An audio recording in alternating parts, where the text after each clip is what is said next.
Buenas tardes. Muy bien. Disculpen que hubo un problema de conexión, pero ese ya se solucionó. Empezar con la clase de hoy día. ¿Estamos completos o esperamos un ratito? ¿Cómo vamos? Faltan más o menos 10 personas, doctor. Ya voy. Ya esperemos un minutito más, entonces sí, esperamos, empezamos. Hoy día de la clase, ya estaba viendo lo que habían hecho ayer y en parte también lo ha compartido el doctor Cangalaya, entonces la idea es hacer una clase algo dinámica. Estos minutos que tenemos para poder conversar, la idea es que podamos sacar un poco las ideas claras de lo que es semiología de la práctica, que definitivamente pues les van a ayudar a ustedes para poder desarrollar sus actividades como médicos. Entonces, a eso estamos afincados. Si tuvieran alguna duda, alguna inquietud, si alguno queda claro, tocarlo. Y bueno, ahí la idea es darle la mejor a este tema, ¿no?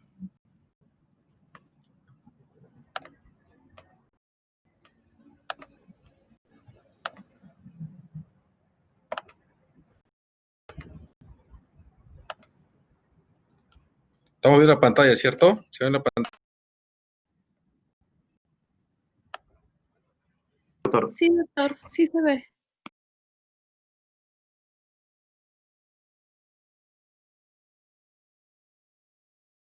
Lo que es semiología del aparato locomotor. Me presento, yo soy el Saico, soy médico asistente del Hospital María Auxiliadora. Ya trabajo en el hospital casi 2 años.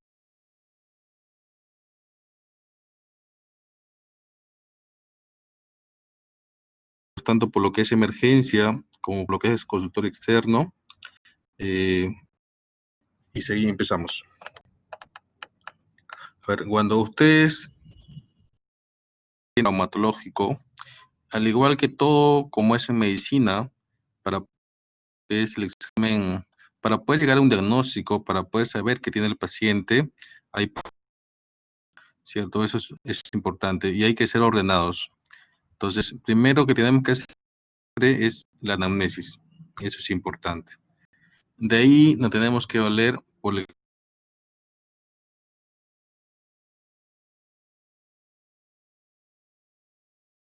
va pensando, va ideándose la idea que el paciente, uno en medicina, si no sigue este orden, probablemente sea muy complicado o no tenga clara la idea. Entonces, tenemos que tener muy anamnesis, examen físico y exámenes auxiliares. A ver, en anamnesis, por ejemplo, tengo la lista, vamos a hacerlo de forma interactiva. Doctor. Paolo Balbín, sí, dime. Doctor, disculpe, dejó de proyectar pantalla.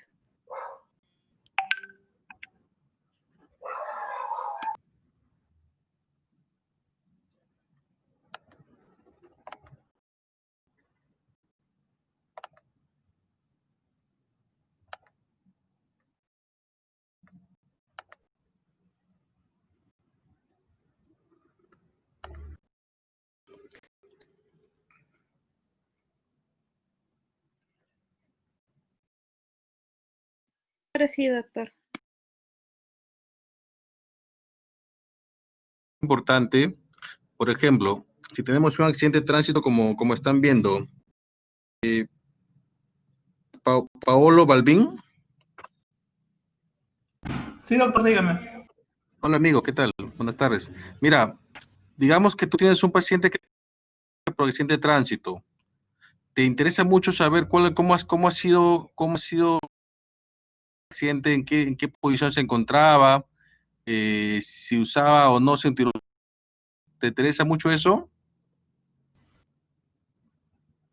Sería importante saber la velocidad a la que iba el vehículo para ver qué tan grave va a ser el daño producido por el impacto. Bien. Claro, también sería sí. el hecho del antecedente de si usa o no cinturón y la posición, ¿no? Porque no es igual que el paciente sea copiloto, que sea el que maneje el carro, ¿no? Sobre todo también en accidentes de tránsito, cuando son vehículos grandes como ómnibus, el chofer siempre se lleva la peor parte, ¿no? Bastante bien. Sí, y también frente si uno es piloto o copiloto, ¿cierto? Entonces, esos datos que tú has especificado está bien y es lo que tenemos que desarrollar en un paciente. Por eso que cuando viene el paciente a la emergencia y dice tiene tránsito, quedamos nada más con esa idea y empezamos a escarbar. Lo mismo que ha dicho Paolo. Ha salido fuera del vehículo, usted se ha quedado en el vehículo da vuelta de campana. Todos esos casos son importantes para poder indagar qué puede estar pasando. Por ejemplo, en una caída, Yasmín Cruz, Sí, doctor. Yasmín, en una caída es diferente una caída de altura que una caída de escaleras, que una caída eh,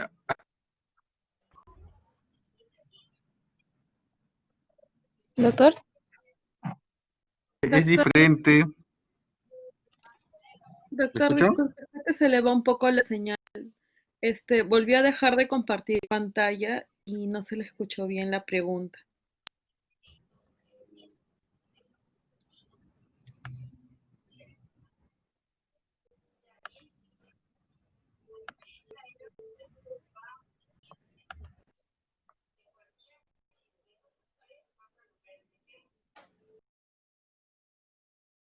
En la casa, ¿son iguales?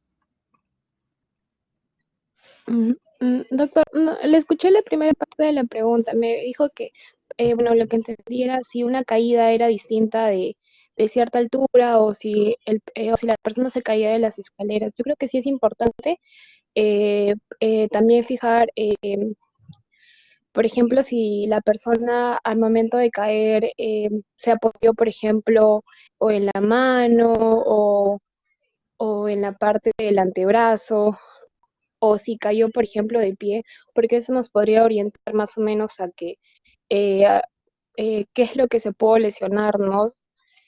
Por ejemplo, si cae de pie, obviamente nos orientamos, por ejemplo, a una patología, eh, a quedar una fractura a nivel de miembro inferior, que es distinto a que si el paciente a la hora de caerse se apoya en su mano, ¿no? Completamente de acuerdo. Por eso, en el tema de la anamnesis, ver cuál fue el mecanismo de caída.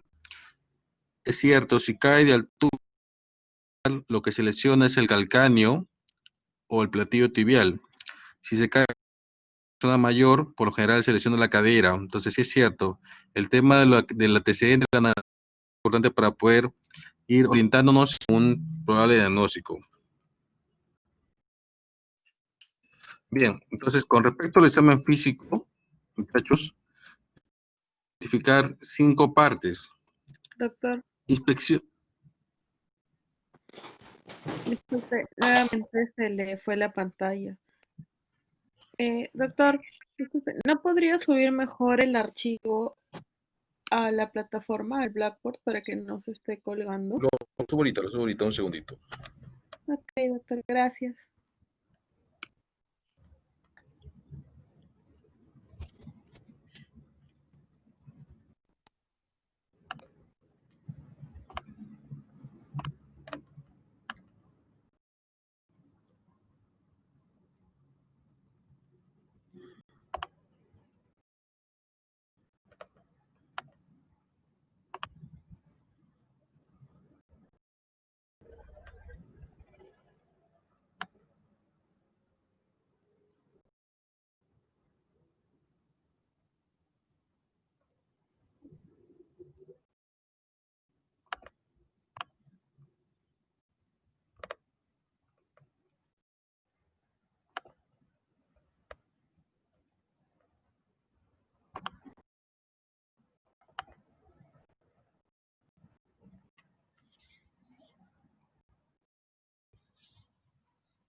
¿Lo pueden ver?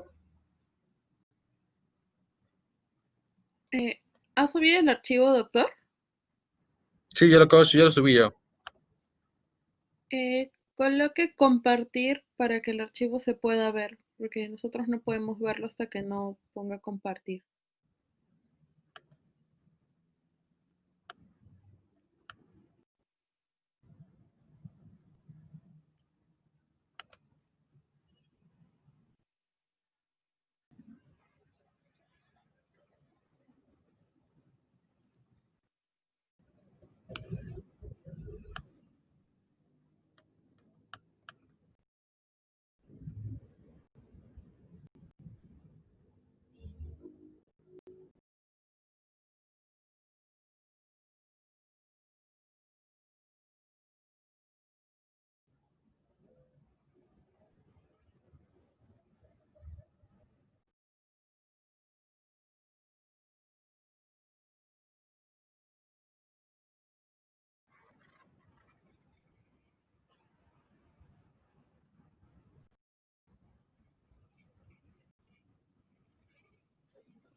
¿Lo viste?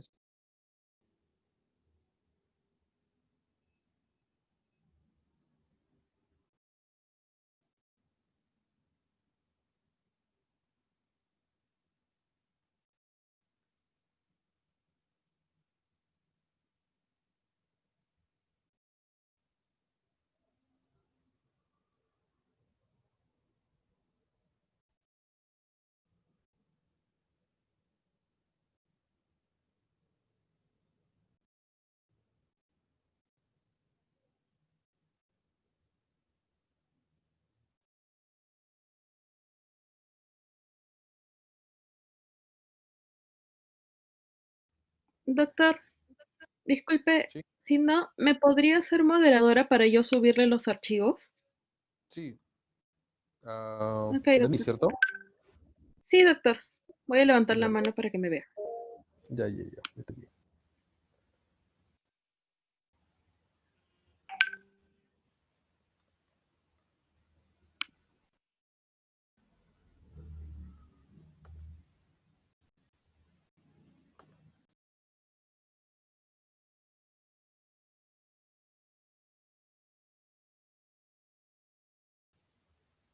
Listo, doctor.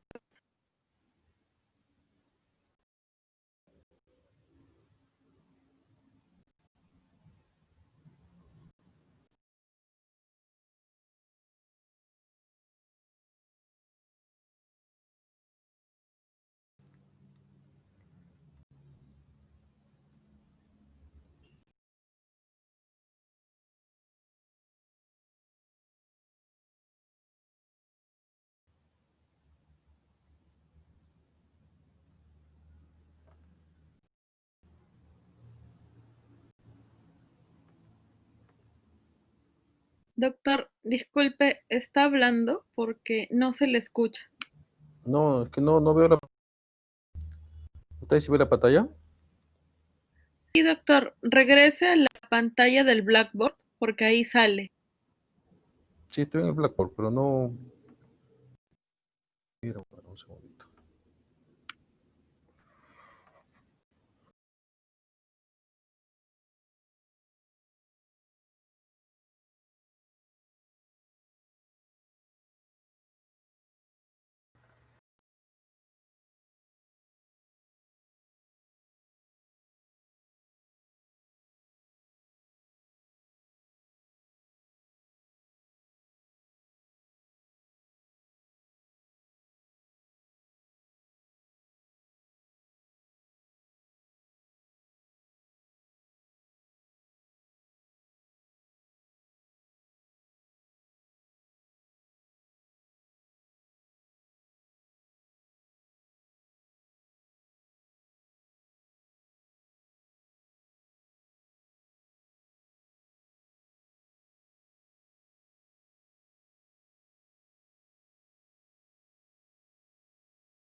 ¿Ahí me escuchan, chicos? Sí, doctor, sí se le escucha. Ya. Entonces seguimos. Entonces, la caída. Vamos al examen físico. Físico tenemos que ver 5 partes.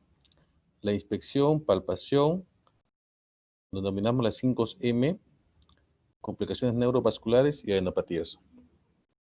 La inspección, como ustedes lo ven, es poder ver al paciente de su actitud.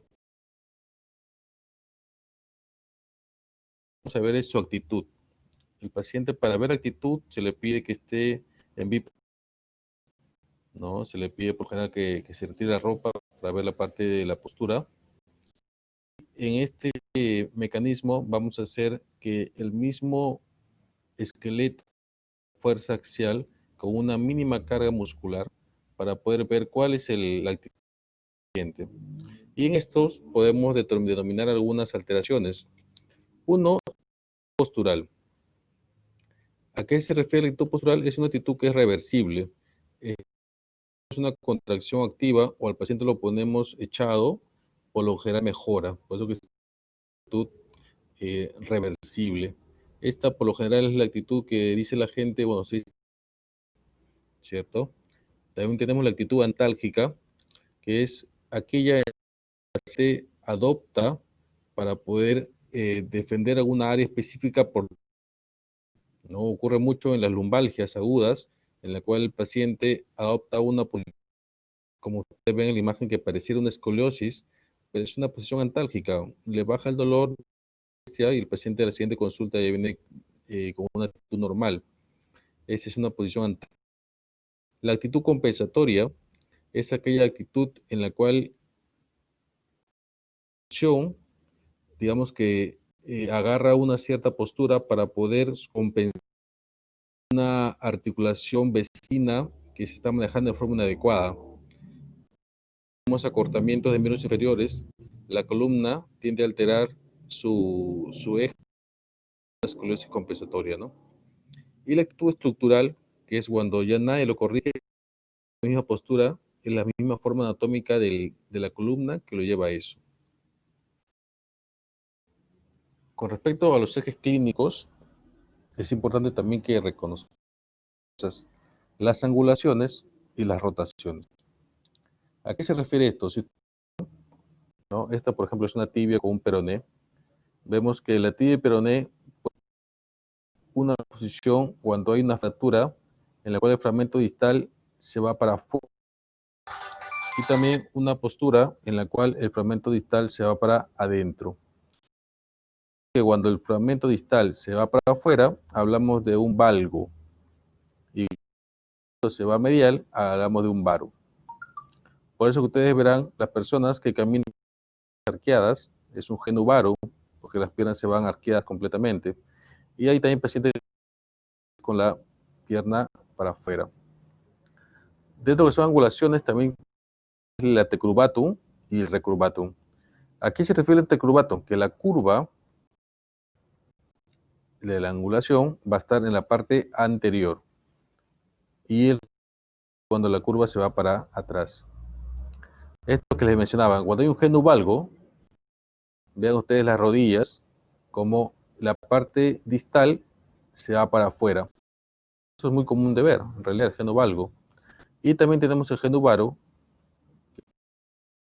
Esto se ve mucho en futbolistas.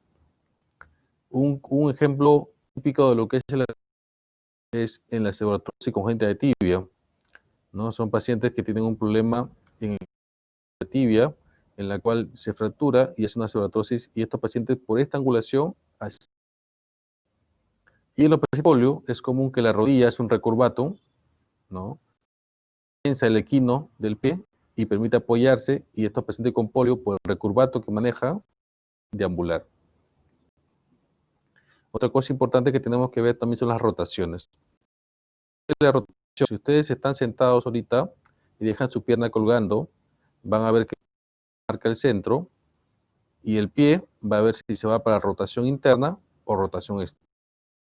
Entonces, ¿por qué es importante esto? Porque cuando uno a veces opera tibias, ¿no? Nos pasa tibias, digamos que operamos este huesito de acá, y lo aplicamos con una placa y tornillos, la parte axial del hueso, también tenemos que recuperar la parte rotacional, que algunas veces se reduce el hueso y en el postoperatorio vemos que la pierna está hacia adentro o muy rotada hacia afuera.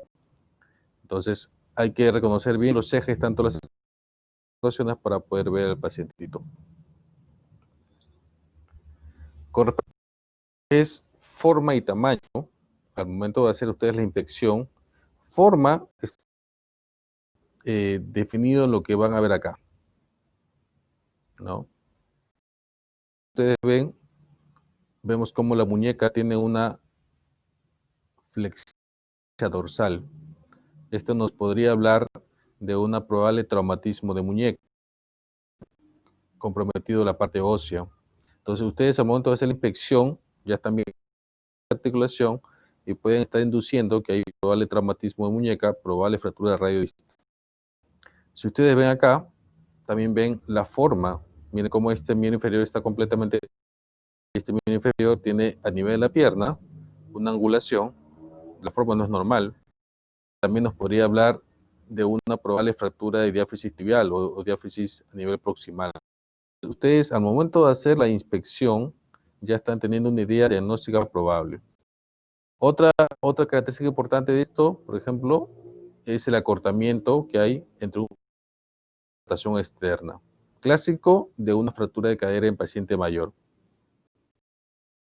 Es importante que desarrollemos la agudeza visual para ver diferentes tipos de formas que nos van a dar idea de un probable diagnóstico, sin tener radiografía, sin tener algún tipo de ayuda que tenemos una idea. Por ejemplo, si vemos a este pacientito, este paciente tiene una asimetría, si ven ustedes. Entonces, si uno llega al paciente de esta emergencia, uno piensa es una luxación acromioclavicular. ¿Por qué? Porque esta es la clavícula que sea posición. Entonces, la idea es esa. Al momento de la inspección, tenemos que... ¿Y qué hay con respecto al tamaño? Con respecto al tamaño, primero tenemos que ver, por ejemplo, en este niñito, esta niñita, que hay una asimetría, miren, más grande que la otra, ¿no? Siempre, al momento de hacer la inspección, muy aparte de ver la forma, el tamaño. A ver, un segundo. Entonces, muy aparte de ver la forma, también ven el caso tenemos miembros inferiores que son de distinto tamaño. Nos pasa también en pacientes, a veces por secuela traumática de fractura de fémur, fractura de tibia, uno de los miembros inferiores ve que hay una asimetría. Por lo general, los miembros inferiores tienen una simetría de menor a 0.5. Cuando es mayor a eso, se ve a la ectoscopía y se refleja al momento que el paciente hace la deambulación, porque se traduce en claudicación. Y aparte de ver el tamaño de los miembros, también tienen el tamaño circunferencial. Si ustedes notan este muslo comparado con este, no es igual, ¿no? Probablemente este músculo tenga un traumatismo a nivel cuádriceps, que es lo más probable, o si este es el miembro, podemos pensar que acá hay un aumento de volumen, podríamos pensar desde un tumor hasta un hematoma, mucho de qué estamos hablando. Pero todo esto se desarrolla solamente con la inspección al momento. ¿Qué hay con respecto a las lesiones de piel? Es otro punto que desarrollar al momento de hacer la inspección. Si ustedes llegan con este paciente, le llega solamente en la inspección, ya van a probablemente ver que tiene un compromiso, la parte blanda, probable compromiso del hueso, entonces estamos hablando de una probable fractura expuesta, ya lo vamos a ir viendo eso, con una alta probabilidad de infección, una alta probabilidad de operaciones para poder hacer la limpieza quirúrgica y alta probabilidad por ende de una osteomielitis. Desarrollando la parte de la inspección podemos tener una idea. Otra lesión de la piel que vemos acá, una celulitis, ¿no? Que uno ve con mucha frecuencia, calor, rubor, dolor, ¿no? A la inspección ya podemos darnos una idea. También en esta imagen acá, por ejemplo, ve varicosa. Piel varicosa que nos indica qué cosa, que si tú, por ejemplo, acá, ¿no? Y vemos este tipo de piel, tenemos que decirle al paciente que hay la herida postoperatoria porque su circulación no es buena. Y eso lo vamos a ver en la inspección. También otro dato que ustedes tienen que ver en la piel, porque ya están pensando que hay un proyectil de arma de fuego. Entonces, si un orificio de entrada, tienes que buscar un orificio de salida, aunque no necesariamente lo hay. Solamente la bala entra, pero no sale. Pero hay que buscarla. Que no siempre se va para distal, se va a la pelvis, se va, puede irse donde sea, pues tenemos que buscar siempre de piel al momento de la inspección.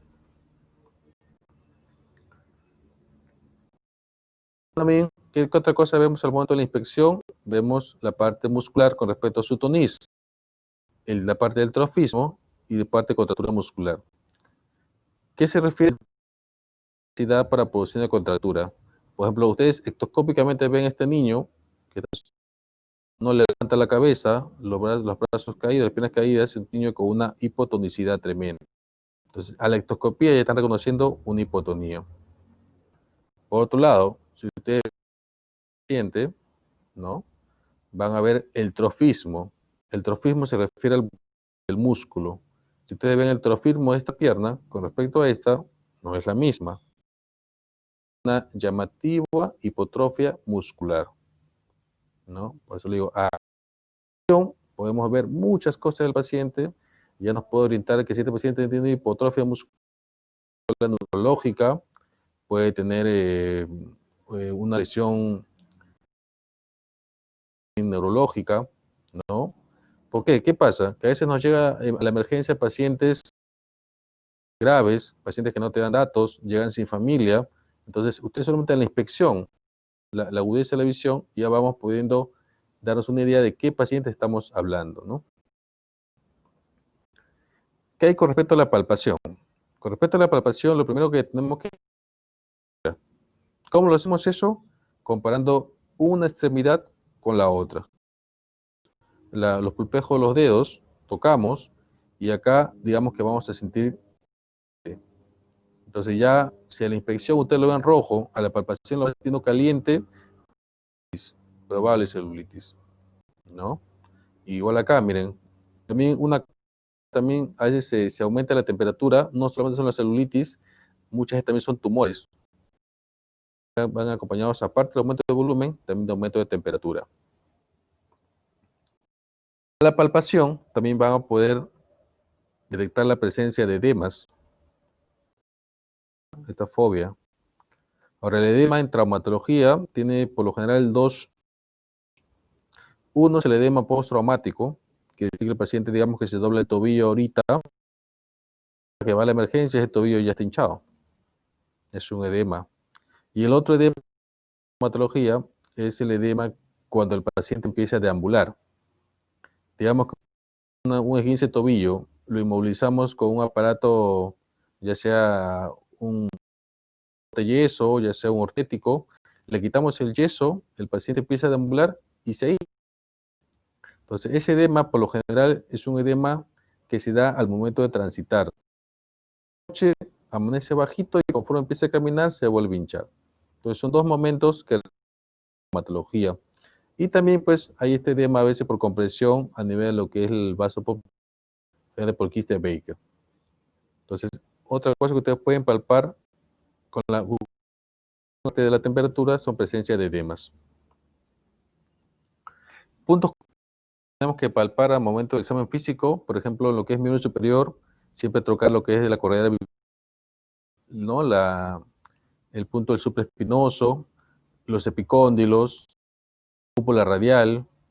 También otro punto que también tocamos son las apófisis estiloides del radio, la TAT, la cabeza peroné. Son puntos claves que uno va palpando al momento de hacer el examen físico, digamos, de forma más rápida, antes de llegar al punto estado físico más desarrollado. También palpamos las apófisis espinosas de las vértebras para ver si hay dolor y con eso estar pensando si es que hay uno a nivel vertebral. En lo que es miembro inferior también palpamos lo que es el quinto metatarsiano, el tibial, el tendón de Aquiles. Son estructuras que son palpables al momento del examen, para ver la patología. Y ya después viene el momento de lo que son los exámenes regionales. Ya sea si el paciente refiere un dolor solamente en la rodilla, pues ya no vamos a examinar ahí, a ver si hay derrame articular, eh, si hay por ahí alguna presencia de fístula. Eso dependiendo de qué área estamos hablando. 5M, que les mencionaba al principio, tenemos primero la movilidad activa y pasiva. La movilidad comprenderán ese movimiento que uno hace de forma voluntaria, ya sea en el codo, entonces cuando uno hace un movimiento de forma voluntaria es un movimiento activo y cuando lo hace asistido por otra persona es un movimiento pasivo. Ambos movimientos deben ser evaluados. Primero les evaluamos el movimiento activo y a continuación el pasivo. El movimiento activo? Uno puede ser causas neurológicas. Nosotros vemos a veces pacientes cerebral, pacientes que tienen secuela por un DCB, pacientes con poliomielitis, hemiplegias, mielomeningocele y alteración neurona periférica. Esas causas puede hacer que el paciente no pueda desarrollar un movimiento activo. Otra causa que también son las tendinosas. Por ejemplo, esto acá es un dedo en martillo, ¿no? ¿Por qué se da? Porque el tendón extensor se ha roto y al el paciente no va a poder hacer la hiperextensión de la falange distal del dedo. Entonces, alteración del movimiento activo por una lesión de causa tendinosa. Y si tuviera una atrofia de Sudeck, producto de una fractura maltratada, hay una hipotrofia muscular. Por más que quiera hacer el movimiento activo, no lo va a poder. Entonces, otra causa para lesión activa son causa muscular, causa tendinosa. Otra causa para que pierda la movilidad óseas, por ejemplo, si tenemos una fractura de húmero que consolida de esta forma, por más que doblar el codo, no lo va a poder lograr porque le va a hacer un tope. Acá va a tener tal vez unos 90 grados porque tiene un tope óseo que le da la disminución del movimiento activo. Y movimiento pasivo, cuando lo pierde, por ejemplo, es un niño con pie bot, pie equinovaro también se llama, son niños que nacen con una deformidad en aducto, e inversión, piecitos, y estos niños la movilidad pasiva lo va a tener disminuida. Entonces, trabajando estos niñitos para llevar el pie a lo que es un pie ortopédico 90 grados. ¿Qué hay respecto a la medición de movimientos? Esto para la traumatología es importante, lo hacemos a través del goniómetro, en lo cual usamos dos horizontes para poder medir cuánto es la flexión de la muñeca, cuánto es la extensión de la muñeca, midiendo acá el cero y cuánto mide acá, exactamente como un transportador. Y así nos lleva a medir de los miembros superiores y miembros inferiores. Permite hacer también mediciones de la parte esquelética, ya sea el miembro superior, en la cual tomamos como de acromial al epicóndilo y del epicóndilo a la estiloide radial. El inferior, de lo que es la espina ilíaca anterior superior, a la rótula y de la rótula. Son parámetros que nos indican para medir la longitud de los miembros inferiores. Y para medir el diámetro, por lo general usamos la referencia de 15 bajo el acromio, medimos acá, y 10 centímetros por debajo de la punta del olecranon. Es el diámetro circunferencial del brazo y el antebrazo, y generalmente lo comparamos con el otro para ver si es o no. En el miembro inferior, el parámetro es a 20 centímetros, 40 centímetros por debajo de la espina ilíaca anterior superior, para medir el volumen del muslo, que es la pierna, 15 centímetros por debajo de la rótula. Veamos lo que es la evaluación del aparato muscular, con lo que es un test de función muscular. Al paciente le hacemos que haga un movimiento activo contra la resistencia. Si el paciente lo hace de forma normal, con un grado 5, normal. Si lo hace con una acción, ya tenemos que es un grado 4. Un grado 3 es cuando hace el movimiento muscular de gravedad, ¿no? No lo puede hacer contra mi resistencia, pero sí lo hace contra la gravedad. Grado 3. Grado 2 es cuando anulamos la gravedad. Lo ponemos al paciente, la levante. Si esto lo puede hacer, es un grado 2. dando la gravedad. Y el hígado cuando no mueve nada, pero sí se siente la contracción muscular. Esta es una forma práctica para poder definir cuál es la función muscular del paciente. Maniobras especiales que tenemos en traumatología, ¿no? Por ejemplo, esta maniobra hay un dolor a nivel de lo que es el tendón, el extensor del pulgar. Esta es una la lesión, ¿no? El ligamento cruzado anterior, ya sea con un cascomo anterior o un signo de la tecla para la fusión acromioclavicular y el Barlow y Ortolani que se van a usar para la. Es decir, el examen físico estamos entrando a la parte más general a la parte más específica. Como hemos evaluado lo que es grado de movimiento, maniobras especiales, también tenemos que ver la marcha. Cuando uno evalúa un paciente traumatológico, paciente al consultorio, ya estamos evaluando cuál es su marcha. Porque hay pacientes que tienen signo del grupo positivo, entonces tenemos que evaluar eso en el momento físico. ¿Qué tenemos con respecto a las complicaciones vasculares? En trauma va mucho este tipo de lesiones. Por ejemplo, esta es una fractura de húmero distal en niños. Miren este extremo del hueso que se ha fracturado, este es el otro extremo. Muy probable que pueda dañar la arteria humeral. Porque miren, ¿por dónde pasa? Pasa por acá. Entonces, ese fragmento puede ser como una punta a la arteria. ¿Cómo se refleja? El paciente, por lo general, tiende a tener mano, tiende a tener un llenado capilar disminuido, y si no se lo pierde, perder la extremidad. Entonces, siempre que ustedes ven también traumatología, muy aparte de también tenemos que ver la parte vascular. Otra causa de lesión vascular son accidentes de tránsito, digamos que por compresión, si ha caído y por qué motivo el paciente se ha caído y algo está presionando la rodilla, le puede generar una lesión por compresión en la arteria. Lesiones punzocortantes también es importante. Lesiones vasculares, mucho en las emergencias aquí en Perú, lo que son heridas por PAF, muchísimo. Entonces, también por PAF tenemos que ver si hay lesión vascular. Y la causa iatrogénica, que es cuando pues, uno interviene en un paciente y de forma iatrogénica se lleva una arteria, ¿no? También se ha presentado ese tipo de complicaciones. No olvidarse como una complicación vascular el síndrome compartimental, muy frecuente cuando uno hace una de una fractura de muñeca y le coloca un yeso posterior. Como hay una hinchazón intensa, está presente, no deja expandirse la hinchazón, empieza a haber dolor, irritación en lo que son los dedos de la mano, un síndrome compartimental. Eso lo estoy desarrollando posteriormente en las teorías y también en las prácticas.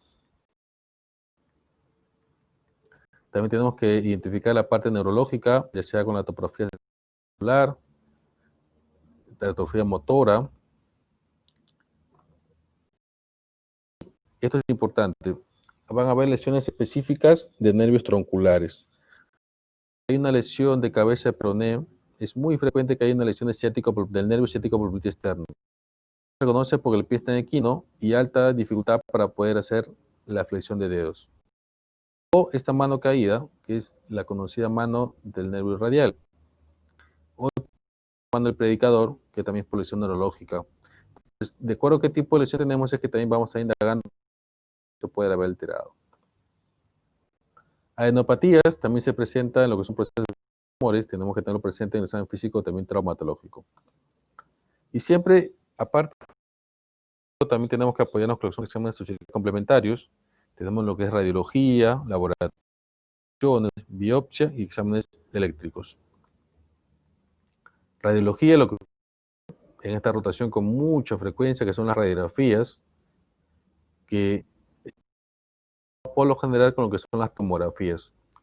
Tanto la radiografía como la tomografía son para verle, ¿no? Si uno quisiera ver una lesión meniscal, no va a pedir una tomografía, va a pedir una resonancia. La resonancia nos permite ver imágenes blandas, como acá podemos ver este cono posterior menisco medial. Y la ecografía también nos podría ayudar, mucho en menor medida. La ecografía por lo general nos ayuda para ver hematomas, ver tipo de aumento de volumen, pero mucho más específico. Lo que son análisis de laboratorio, de rutina como en todo paciente, hemograma, creatinina, Se ha unado actualmente ya lo que es la prueba rápida o el hisopado COVID-19, perfil de todo paciente prequirúrgico traumatológico. Funciones. Uno ve, por ejemplo, un aumento de volumen en la rodilla, hace una punción para hacer un citoquímico, el gran y cultivo. Biopsias, si uno ve una imagen lítica a nivel de lo que es la parte del húmero, o esta imagen lítica a nivel de lo que es la cabeza del metatarsiano, hace una biopsia para poder darle la ubicación a un probable tumor. Y exámenes eléctricos como una electromiografía que nos ayudan por lo que es síntoma del carpo y otras lesiones de tipo neurológicas. De traumatología. Traumatología, ustedes van a ver al transcurso de esta rotación que se ocupa de toda una acción de violencia externa sobre el organismo. Ciencia que trata y estudia los accidentes. Y el accidente puede ser reconocido como un hecho eventual y voluntario que no forma parte de la historia natural del ser humano. Por ejemplo, eso consolidado fue el primer signo de civilización, ¿no? En la historia. ¿Por qué? Porque antes, cuando el hueso cuando un animal se frotó, ¿no? Era fijo que iba a ser devorado por otro que lo iba a atacar. Consolidado quiere decir que alguien se tuvo que haber dado el tiempo de cuidar a este ser devorado. Entonces, por eso que se considera que el hueso consolidado fue el primer signo de la civilización. Y con respecto a la ortopedia, bueno, la ortopedia, pues, descrito por Madrid, básicamente se trata lo que es corregir en niños las deformidades. Por ejemplo, este es un dorso lumbar y con una cirugía correctiva, miren cómo se pudo corregir. Entonces, ortopedia se refiere a eso. Digamos, tratar de corregir las deformidades que producen en los niños. Bueno, para finalizar, pues alguna foto de los médicos que fallecieron lamentablemente a la fecha el número ha seguido aumentando y seguirá aumentando. Ustedes son futuros. El honor es a ellos, algunos han sido nuestros maestros, así que el honor es a ellos para que Dios lo tenga en su lugar. Bueno, muchachos, esa es la presentación de ahora. Básicamente, como le dije, son algunos del día de ayer. Probablemente semiología también lo van a seguir viendo en la clase siguiente, así que también lo debemos desarrollar en sus prácticas. Si hubiera alguna pregunta.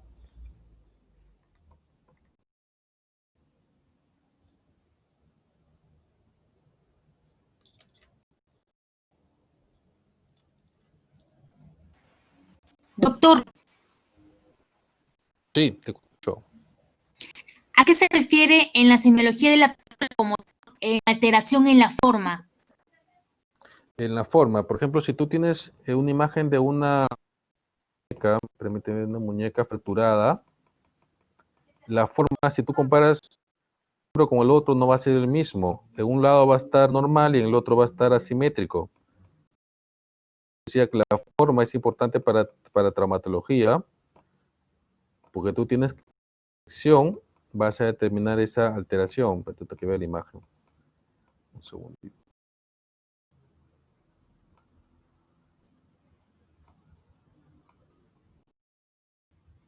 Acá, mira, por ejemplo, esta imagen de acá, tú vas a ver que la forma, acá hay una alteración, una simetría en un hombro, que con el otro hombro no va a ser igual. Entonces, la forma que tú veas al paciente es diferente. Entonces, cuando cada vez que hay un hueso fracturado en traumatología, se va a ver una fractura de tibia, una fractura de muñeca, una fractura de cadera. Entonces, esa alteración de distintas formas en el miembro es lo que te va a dar el examen físico. Bueno, chicos, creo que en 50 tienes otra clase. Lo dejo. Cualquier cosa, a través de mi teléfono. Si tienen alguna duda, estamos en contacto.